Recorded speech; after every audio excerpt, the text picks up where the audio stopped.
আমাদের নিত্যদিনের রাজনীতির খবরের কাগজ আর পর্দায় যারা থাকেন, রাজনীতির বর্মখলে আজ তারা আমাদের এই বিশেষ আয়োজন একান্ত আমিতে এসেছেন অতিথি হয়ে। আজকে তারা এসেছেন শুধুই একজন সাধারণ মানুষ হয়ে, হয়তো কোনো ছেলের বাবা, কোনো মেয়ের মা, বর্ণে গন্ধে মাতাবো বলে সুগন্ধ ছড়াবো স্বপ্ন গানে, সেই আগের মতো বাংলার রূপের জয় গানে আজ আমরা হয়েছি এক।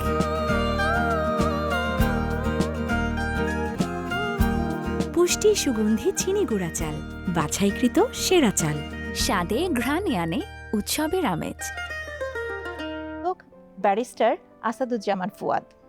কেমন আছেন ভাইয়া? বেশ ভালো, আপনাকে ধন্যবাদ। ঈদ মোবারক। আপনাকেও ঈদ মোবারক।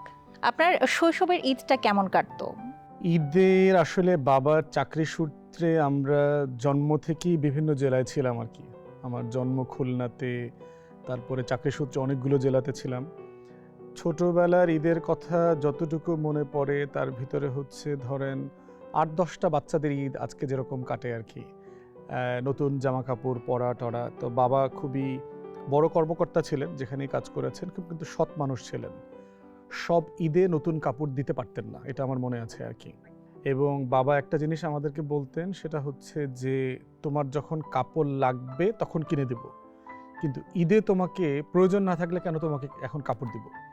তো এই রকম আর কি, ধরেন মিনিমালিস্ট একটা আইডিয়া আছে আর কি, যে আপনার যতটুকু না হলে নয়, ঠিক অতটুকুতে অভ্যস্ত করা। সদ্ব্যবহার আমার বাবা ঠিক ওইভাবে, এবং আমার বাবা, আমার বড় ভাই, আমরা সবাই নিজেদের কাপড় এক্সচেঞ্জ করে পড়তাম। মানে ধোয়া কাপড় ধরেন আছে, যেটা ধোয়া আছে আমরা পরে বের হয়ে গেছি আর কি এরকম। সর্বপ্রথম ঈদ সালামে কত টাকা পেয়েছেন মনে আছে?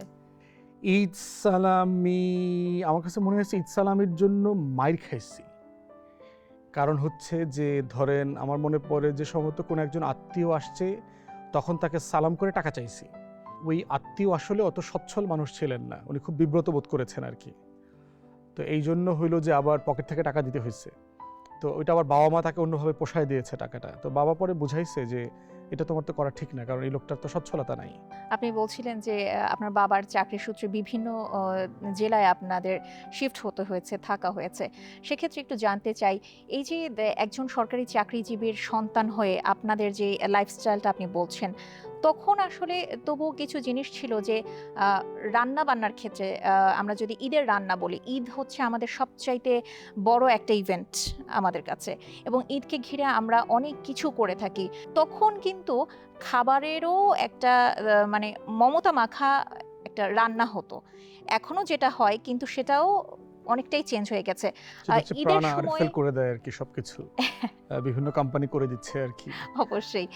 তখন মায়ের হাতের কোন রান্নাগুলো আসলে খেতে ভালো লাগতো? অনেকেরই থাকে যে মায়ের হাতের রান্না বা দাদি নানির হাতের রান্না, তখন কোন খাবারগুলো বিশেষ করে টেবিলে থাকতো ঈদের দিন?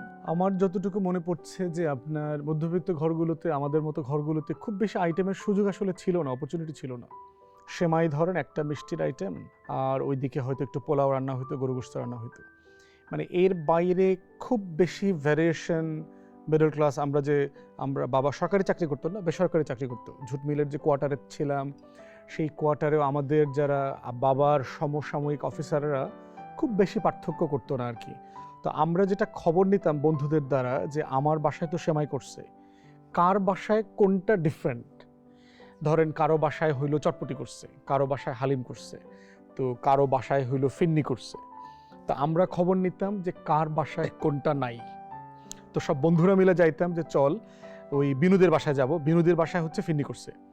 একজনকে নিয়ে খবর দিতাম কার বাসায় কোনটা হয়েছে। ঈদের জামাতে এই তোর আম্মা কি রান্না করছে আজকে, তোর মা কি রান্না করছে, খালাম্মা কি রান্না করছে, তখন এই চাচি কি রান্না যোগাযোগটা করছে। কিভাবে হতো? ওই যে এখন তো মসজিদে, ওই যে ঈদগাহে সব ফ্রেন্ডরা আসছে, এখন তো সবাই ডিভাইস নির্ভর, হ্যাঁ কিন্তু সব তখন ফ্রেন্ডরা আসছে একসাথে মিলা। তোর মা কি রান্না করছে, খালাম্মা কি রান্না করছে রে, বল এই গরু গোশত রান্না করছে, কে রোস্ট রান্না করছে। তা আমরা বন্ধুরা মিলে সবাই যাইতাম হলো কার বাসায় কোনটা খাওয়ার জন্য। তো এক বাসায় গিয়ে বলতেছি খালাম্মা শুধু পোলাও দিবেন রোস্ট দিয়ে, শুধু রোস্ট খাইতে আসছি, কারণ পেটে জায়গা রাখতে হবে, তো অন্য সব আইটেম খেয়ে ফেললো তো অন্য জায়গা থেকে খাইতে পারবো না। তো আমার একটা দুষ্ট বন্ধু ছিল এরশাদ, আমার মনে আছে, ও বলতো যে দোস্ত অনেক খাইতে হইলে জিরা পকেটে রাখবি, জিরা আছে না, তো তো বলে যে খাওয়ার পরে জিরা খাইলে তাড়াতাড়ি হজম হয়ে যাবে, বাথরুম হয়ে যাবে, আবার দৌড়ে গিয়ে আরেক বাসায় খাইতে পারবে।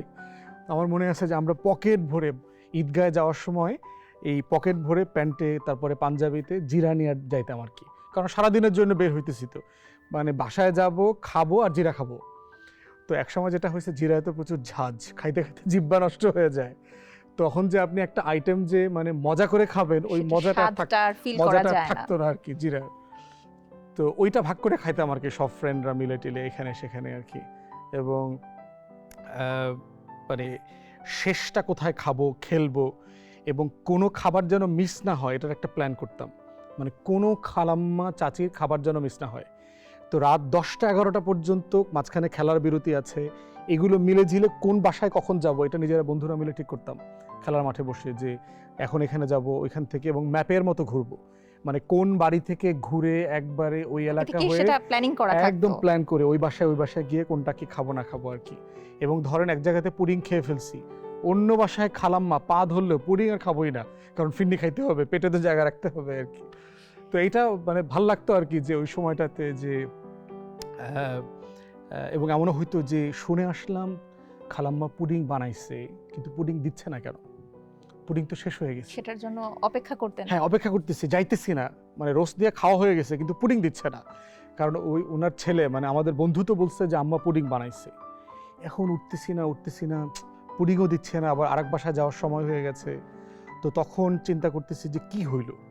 তো একজনকে আবার আমরা খালাম্মাকে বিজি রাখি আর একজনকে রান্নাঘরে পাঠাইতাম যে পুডিংটা কোথায় রাখছে দেখে আয়।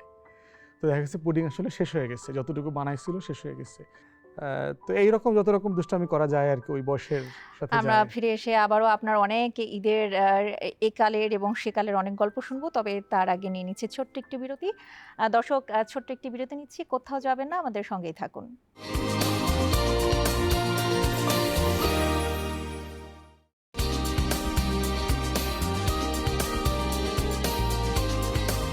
একান্ত আমি, সৌজন্যে পুষ্টি।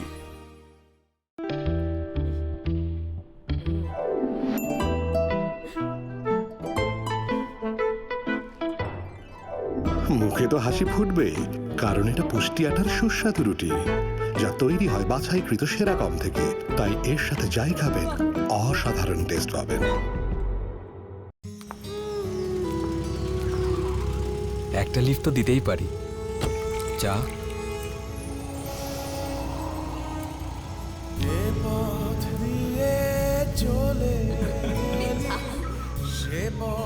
সরি, আমিও বোধহয় একটু ভুলই করে ফেলেছি। ব্যাপার না, মানুষ তো। এক কাপ চা কি অদ্ভুতভাবেই না পাল্টে দিতে পারে মুহূর্তটা। পুষ্টি চা, সম্পর্কে এক গাঢ় লিকার। মুখে তো হাসি ফুটবেই, কারণ এটা পুষ্টি আটার সুস্বাদু রুটি। তাই এর সাথে যাই খাবেন অসাধারণ টেস্ট পাবেন।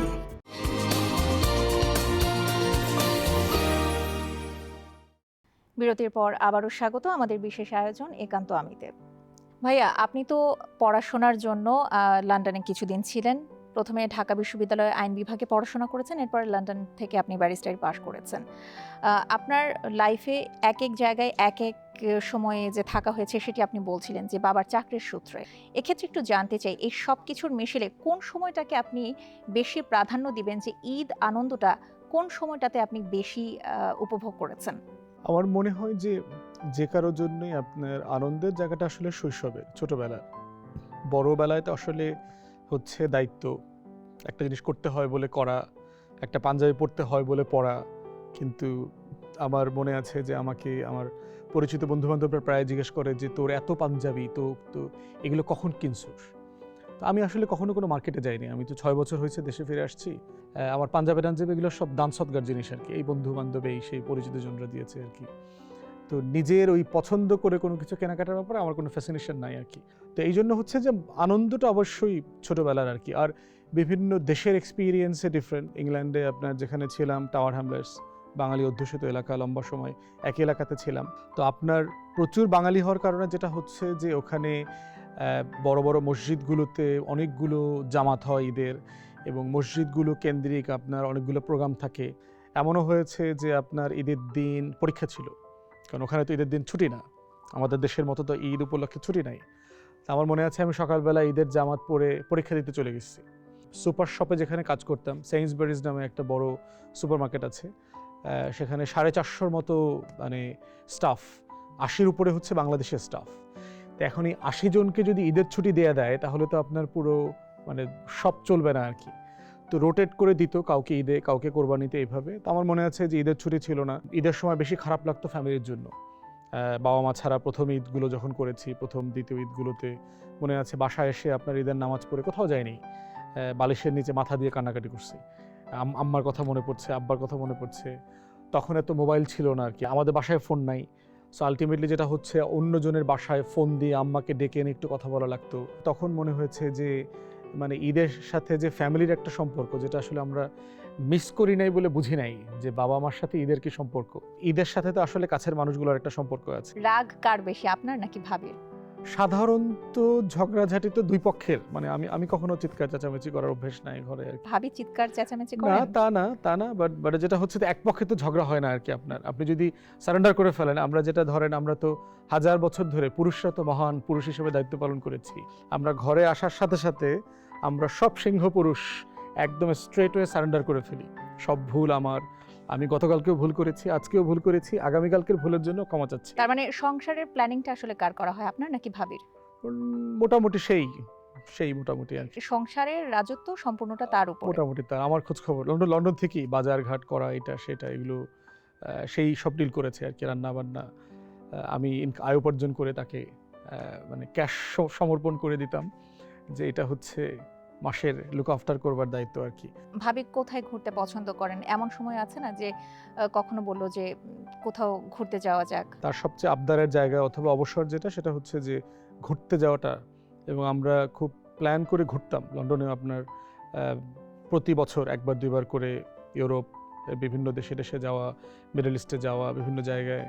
আর হচ্ছে দেশের ভিতরে টুকটাক মানে প্রকৃতি পছন্দ করে আর কি। ভাবির সাথে পরিচয়টা প্রথমে কোথায়? অ্যারেঞ্জ ম্যারেজ আসলে। একজন আমাদের আমি তো ল ডিপার্টমেন্টে, আমার ল ডিপার্টমেন্টের একজন সিনিয়রের মাধ্যমে প্রস্তাব এসছে আর কি। তার হচ্ছে খালা, ছোট খালা, তার খালু, তারা সবাই হচ্ছে আমাদের ডিপার্টমেন্টের, এবং সেই সূত্রে আমার পূর্ব পরিচিত লন্ডন থেকে আর কি। তো তাদের মাধ্যমে প্রস্তাব এসছে, তখন সেটা ফ্যামিলিকে দিয়েছি।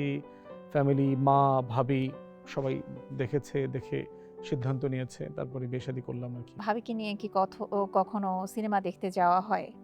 সিনেমা ঘরে দেখেছি প্রচুর, ল্যাপটপে। আপনি রাজনীতিতে আসার পরে আগের যে ঈদগুলো কাটাতেন এবং এখনকার যে ঈদ, এই দুটোর মধ্যে কি ব্যালেন্স করা কঠিন হয়ে যাচ্ছে?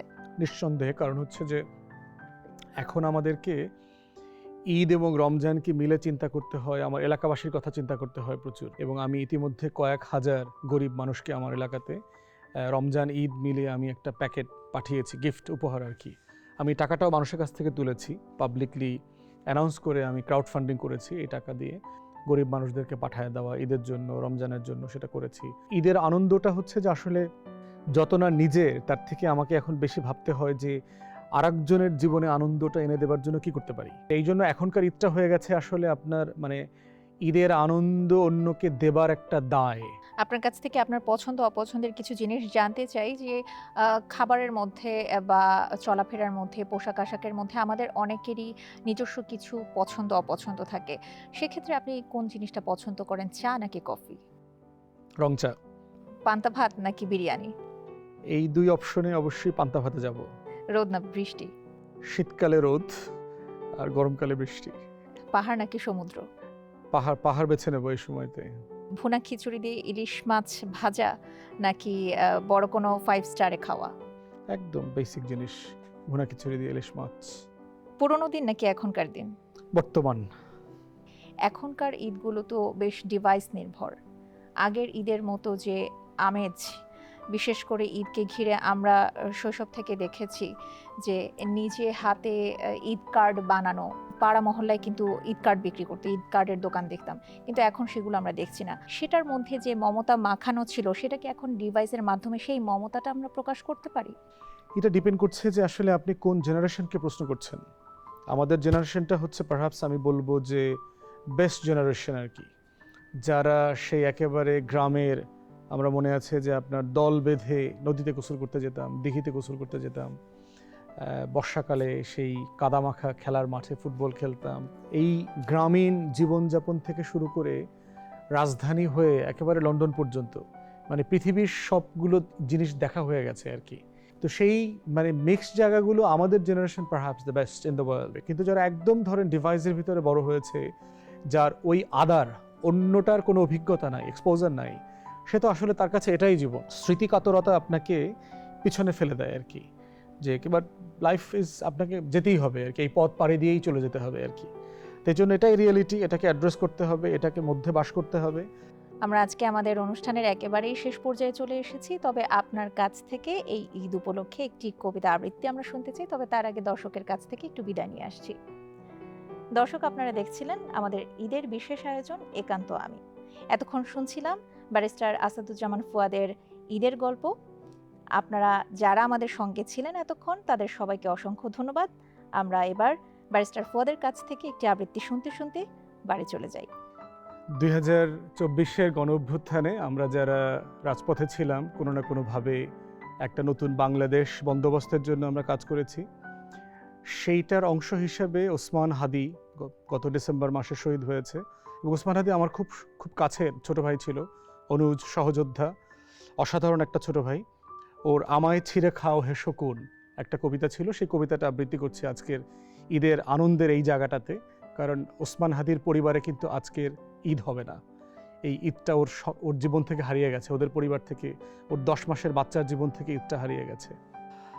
আমায় ছিঁড়ে খাও হে শকুন, হে সীমান্তের শকুন, এক্ষুনি ছিঁড়ে খাও আমাকে, হে আটলান্টিকের ঈগল শিগগির খুবলে খাও আমাকে, হে বৈকাল হ্রদের বাজ আছড়ে কামড়ে ছিন্ন ভিন্ন করো আমাকে।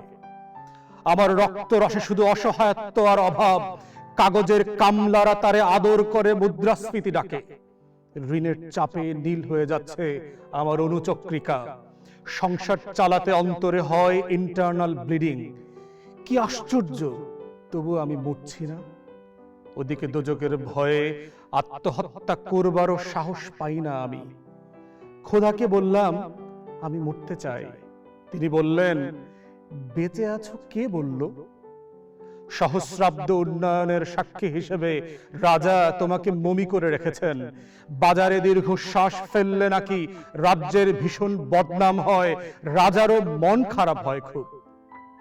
কোতোয়ালরা ফরমান জারি করেছে আমাকে সারাক্ষণই হাসতে হবে, নইলে দেশি কুকুর ও বিদেশি মাগুরকে একবেলা ভালো মন্দ খাওয়ানো হবে আমার মাংস দিয়ে। নিত্যদিন ব্রয়লারের ভুঁড়ি নাকি ওদের ভাল লাগে না, অথবা আমাকে ভাগ দিয়ে বেচা হবে। মানুষেরও তো মানুষ খাওয়ার স্বাদ হতে পারে, তাই না? ভাগ্যিস তা বিদেশি সুপারিশ ক্রমে বিক্রি হবে না, দেশি মানুষেরও তো হক বেশি আমাকে খাওয়ার। এ দোজকি যখন নিয়তই, তখন আমি উদয় উদয় হয়ে ডাকছি দুনিয়ার শ্রেষ্ঠ মাংসাশী বিহকদের। হে ঈগল চির ভয়ঙ্কর বাজেরা, হে সাম্রাজ্যবাদী সাহসী শকুনিরা, তোমার F-35 এর মতো, MiG-29 এর মতো দল বেঁধে হামলে পড়ো আমার বুকে। আমার রান থান চক্ষু কলিজা আজ সব তোমাদের গনিমতের মাল।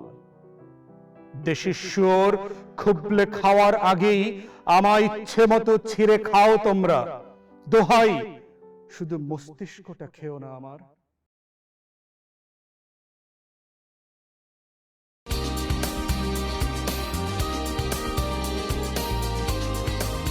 একান্ত আমি, সৌজন্যে পুষ্টি। একটা লিফট তো দিতেই পারি। চা?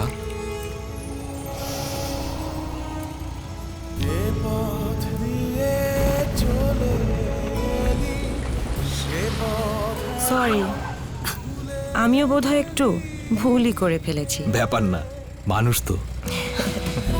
এক কাপ চা কি অদ্ভুত ভাবেই না পাল্টে দিতে পারে মুহূর্তটা। পুষ্টি চা, সম্পর্কে এক গাঢ় লিকার।